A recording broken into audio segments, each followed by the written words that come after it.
Well, once again, we've got a very slow bass fishing day. It rained cats and dogs all day yesterday. The lake is, it's not quite chocolate milk, but it's pretty muddy. The bass bite is just dead. I've thrown everything I got, haven't got a single bite.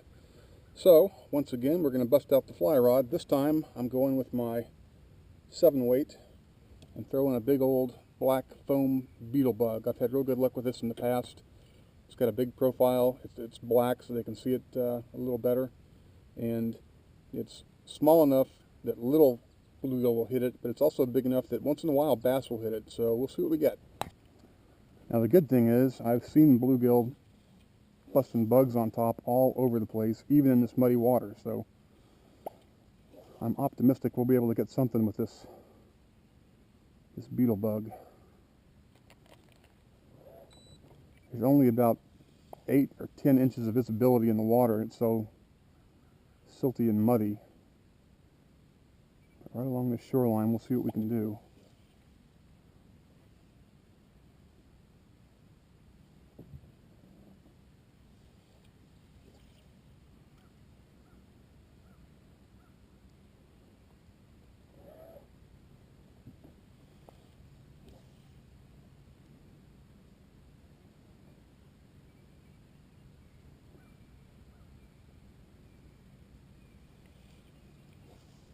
There's a big one right there.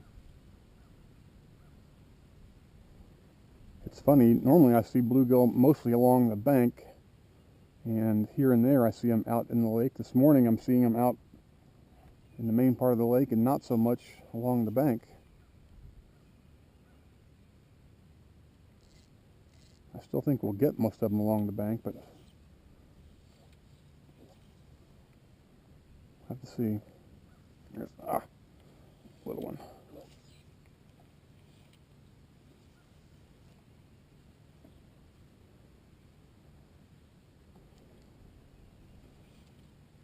I'm using a 3X tippet, which I think is 8-pound test, on the off chance that a bass comes up and hits this bug, which I've had happen before. You don't want to have a bass load on and have 3-pound,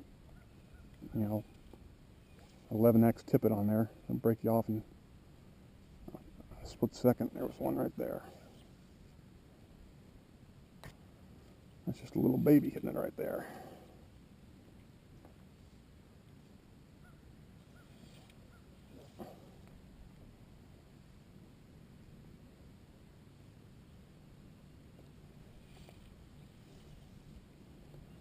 The reservoir is as high as I have ever seen it. We got about 8 inches of rain in the last 36 hours.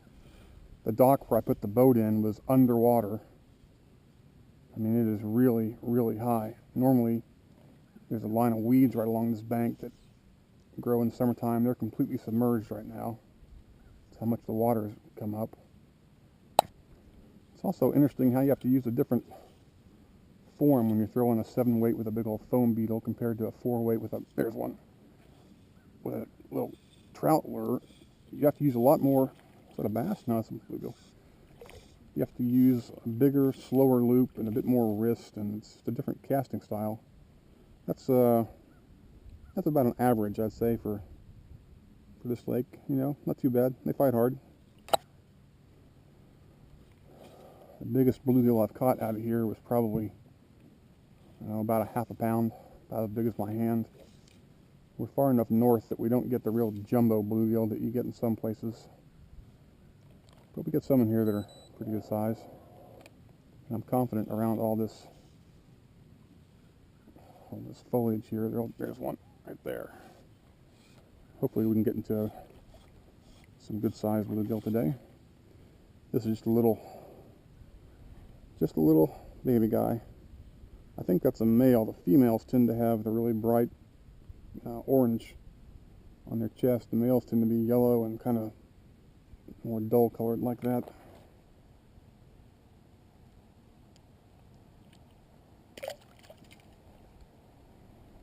Now, right up in that little pocket, right up in there, is where I will bet you we're going to get one.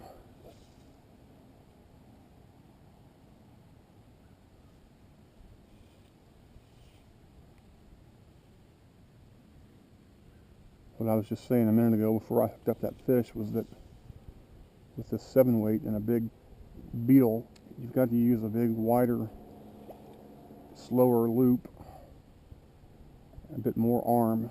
It's just a different casting style than a 4-weight with an elk hair caddis. You know, more of a trout style cast. Gotta be one back in there. The other thing is that foam beetle, any of my big bass beetles, in fact, catch so much wind that it slows the fly down. So it's difficult to get a real tight loop the way you'd like to with a trout lure. It's difficult for me anyway.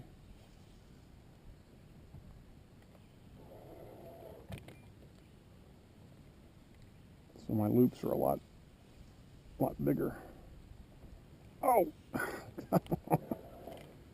It's funny, you never can tell from the size of the splash if that was a big bluegill or a little peewee. Sometimes the little ones are the ones that come up and just explode on it. As I mentioned last time, bluegill are also famous for nibbling. They'll come up and just peck at it 3, 4, 5 times. Whereas a bass would just come up and hammer it and eat it the first time. This tree right here in front of me is on the bank in normal water conditions, and now it's a good 4 feet off the bank because of all the rain we've had.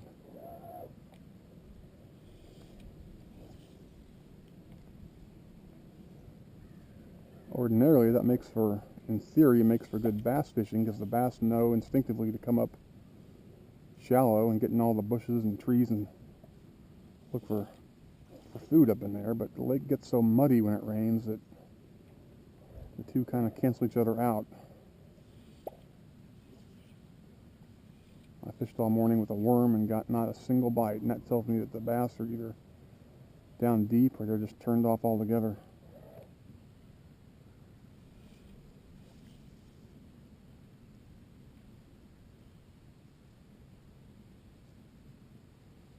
I'm on that branch.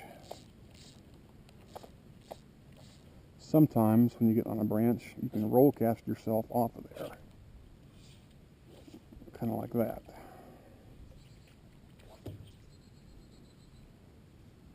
Of course, it's tough to get a good roll cast with that big beetle on there.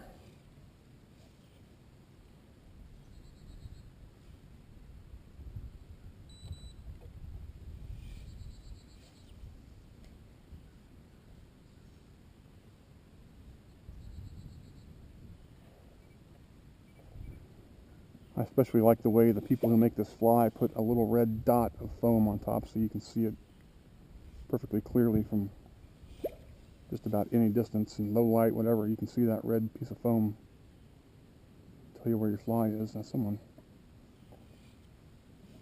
hitting it right there.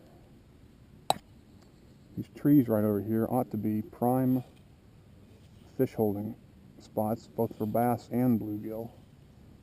So we'll see what we can get over there.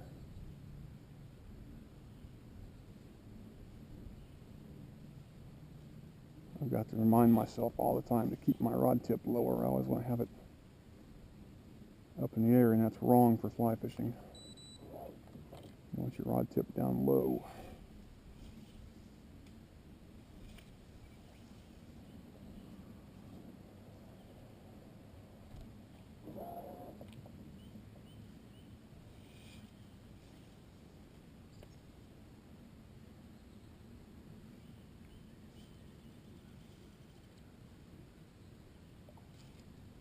That's just a little guy pecking at it.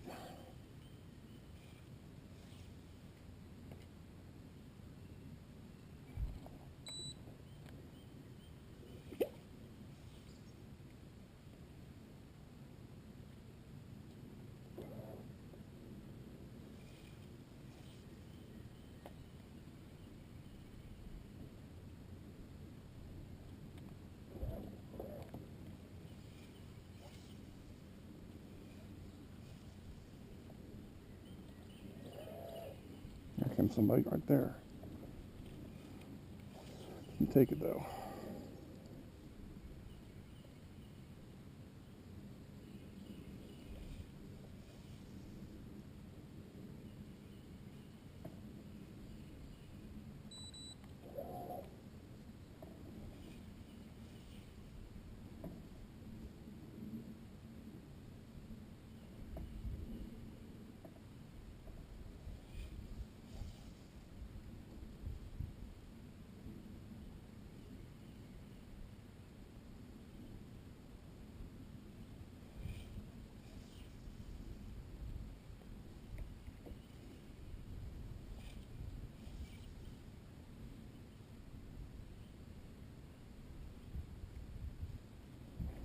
Bunch of little ones looking at it right there, pecking at it.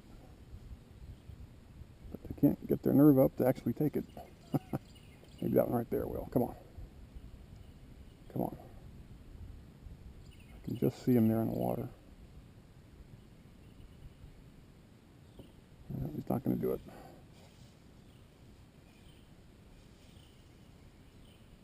Oh, there's the one. There we go. And see, that's the funny thing. From the way that guy hit and the way he fought, I would have thought that was a pretty good sized fish, but he's just a little average fish. Came up and hit it hard. That's all the bigger he is right there.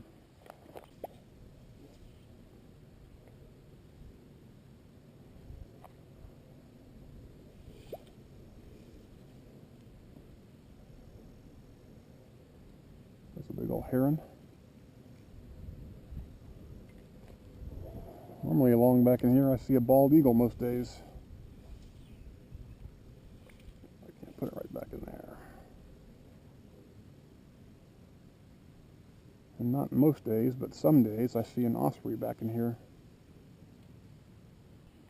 Well, of course, as soon as I turn off the camera, I get a fish on, so I missed the strike, but here's a nice example of a beautiful female bluegill. That orange coloring under the chin and the more orange than blue and green along her stripes. That's just a beautiful little bluegill.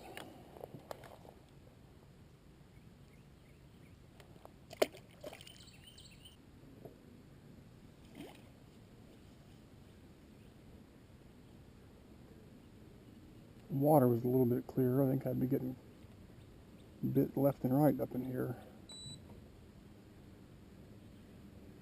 This is where I always catch big bluegill, back in the back of this little pocket right here.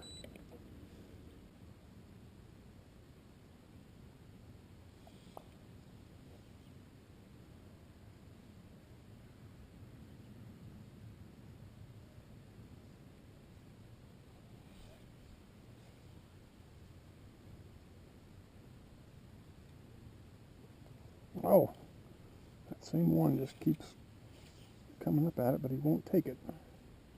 There he goes. There he goes.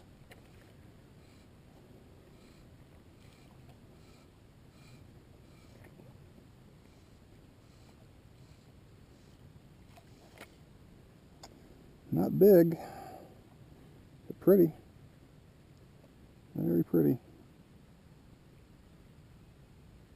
Very pretty little fish.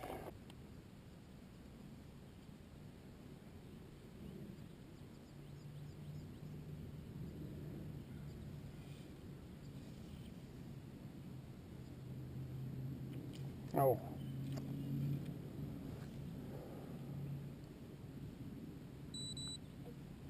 Yep, right back in there. Just gotta get them interested.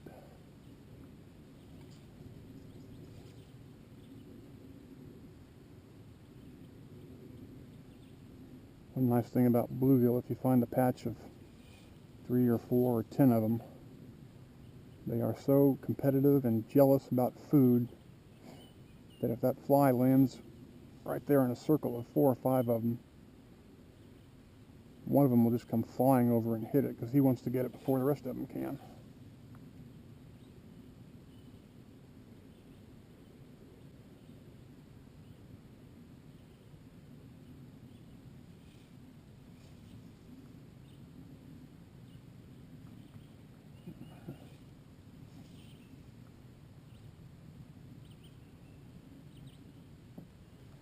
Oh, come on, buddy. They're just pecking at it.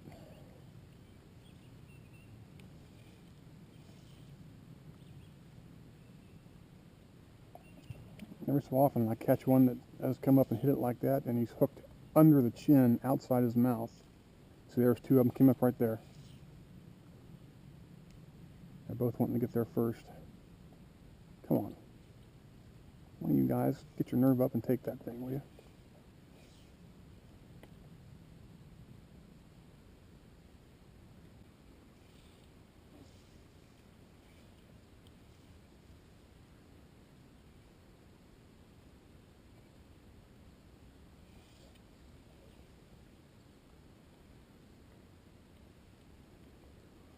I need to take one of the Orvis fly fishing one-day schools where they teach you casting technique. My casting technique is not great. The more tired I get, the sloppier it gets.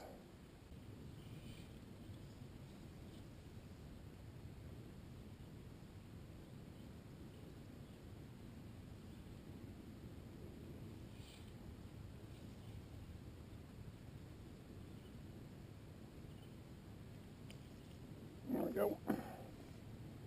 Not very big, but that's all right.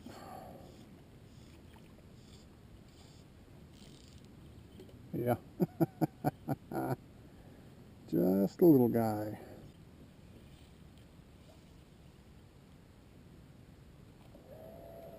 Oh. How did he not take it? He hit it like a ton of bricks. Didn't take it.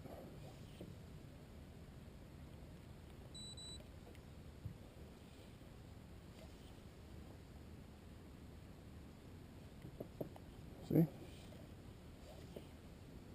Just pecking at it.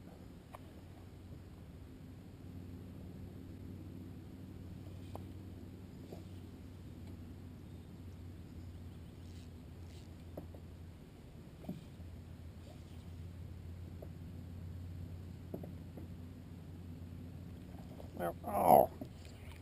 How? How does he do that and not take it? I don't know.